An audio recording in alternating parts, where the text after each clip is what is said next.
আজ যেহেতু শুক্রবার ছিল সেজন্য আমি মাছ রান্না করছি। তো আমি না শনিবার আর মঙ্গলবারে মাছটা খাই না, আর শুক্রবারে আমি মাছটা খাই। অনেকে শুক্রবারটা মানে, তবে আমি তো মানি না। আমি শুক্রবার দিনটা মাছ রান্না করি। তো তার জন্য দেখুন আমি মাছ রান্না করছি আমি এই ফ্রাই প্যানে।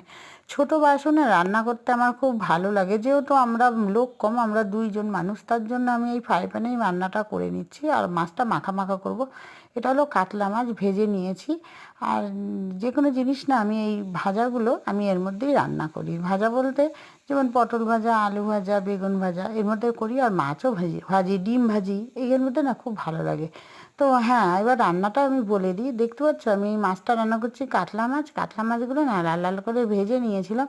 ভেজে নেওয়ার পরে সেই তেলের মধ্যে একটু গোটা জিরে ফোড়ন দিয়েছি। গোটা জিরে ফোড়ন দেওয়ার পরে আদা আর টমেটো আর পেঁয়াজ আর দুটো পাকা লঙ্কা আমি মিক্সিতে পেস্ট করে নিয়েছি। তো চারটে মাছের মতন পরিমাণ মতনই আমি মশলাটা দিয়েছি, অত কিছু তো আর এখানে দেখানো গেল না।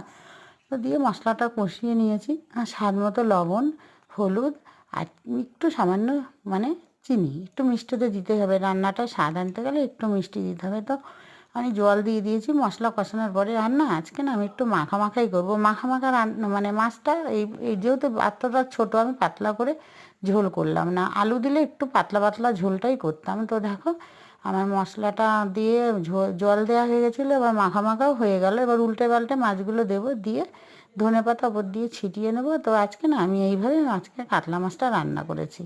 তো আমার রান্না তোমাদের কেমন লাগলো অবশ্যই কমেন্টে বলো। তো আবার নেক্সট একটা ভিডিও নিয়ে আসবো। তো আমার রান্না মোটামুটি হয়ে গেছে, এবার আমি ওপর দিয়ে ধনেপাতা দিয়ে দিচ্ছি বন্ধুরা।